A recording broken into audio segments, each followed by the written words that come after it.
My friend and I always used to walk through a wonderful, spacious park when we were younger. It was full of tall trees, and it was very nicely maintained. In this large park, there was an abandoned mansion. I can't really say how long it had been there. But on that day, the front door of the mansion was wide open. The two of us decided to check out what was inside the place. As we inched through the door, the very first thing we noticed was that the mansion's floor was littered with crumbled up pieces of paper. We looked at each other and observed that there was no furniture. Nothing except for those wrinkled balls of paper.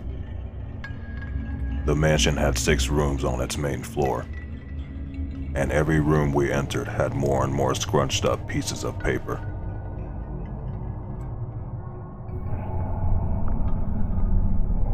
We decided to open up one of the paper balls to see what was inside. Our curiosity got the better of us. I picked up a single wrinkled piece, and as my friend picked up another, I unfolded my paper, smoothing out its bends and dents. At that moment, it was almost as if a piece of a rainbow emerged before our eyes, and I was suddenly standing next to a large window in one of the upstairs rooms of the house. I was looking outside into the large park. When I looked down at the piece of paper I held, it read, "Look outside the large window that oversees the park in the upstairs parlor." I dropped the piece of paper, and it fluttered gracefully to the ground. Meanwhile, I stared at my open hands in a bout of horror. Dazed and utterly perplexed, I found my way downstairs and met up with my friend. He was in the kitchen, sitting at a round table that hadn't been there before. Where did that come from? I wondered. My friend stared at his open paper and reread the words several times before he looked at me and turned the page my way. It said, "Go to the kitchen and sit at the round table." We stared at each other for a few moments, vaguely afraid, but then we began to chuckle. Within seconds we were laughing our heads off, marveling at our newfound game. We could hardly believe what had happened. However, as young as we were, the mystery was endlessly exciting. We decided again to open another scrunched up piece of paper. As we opened up the crumpled papers on the floor, we experienced the same sudden flash of rainbow colors, but this time I ended lying down in the field behind the mansion. When I peered onto the paper in my right hand, it read, "Lie down in the field behind the mansion." I started to giggle uncontrollably. After a few minutes of running around the house, I found my friend collecting multiple balls of paper in his arms, eager to experience more of these strange, exciting phenomena. We both got the gist of what was happening at this point. We had no idea as to how it was possible, but we decided to have more fun with it. The supernatural always had a way of captivating our hearts. After a few more run-throughs with these strange mini teleportation devices, I began to feel apprehensive. I wondered if at one point I would be placed somewhere I didn't want to be, or I'd be made to do something that I didn't enjoy. We continued though. Minute after minute, we unfolded many papers and traveled through bedrooms, closets, trees. But then, after having been on the roof of the mansion, I stood before my friend, dead on the living room floor. I didn't scream. I couldn't. Murder him. I read on my crumpled page as I felt a surge of vomit and bile rising into my throat.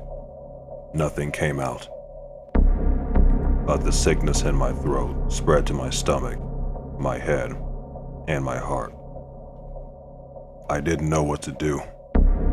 At this point, I began to scream and shout, praying to God for this to be a nightmare. I wanted it to go away.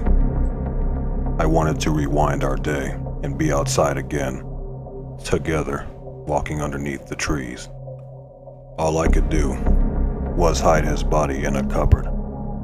I willed myself to be calm, and I hesitantly unfolded another paper in the hopes that the problem would correct itself. Once again, I saw the colors of the rainbow, and I found myself standing behind a tree several meters away from the house. I could clearly see the front door. I saw both myself and my friend walk through that door. I began to wonder if I had died, or if I was having an out-of-body experience. I looked at the sheet in my hand, and the only words scrawled upon it were, "Time will repeat itself, and a paradox will take place, and it will be allowed." That gave me an idea. In my pocket remained the paper that made me kill my friend. Without looking at it, I crumpled it back up. Quietly, I followed my other self, who had separated from my friend as he explored the rooms of the house. As I crept behind him, he turned around very suddenly. Before he could utter a syllable, I forced the paper in front of my eyes, and in a flash of rainbow colors, I was able to kill my other self.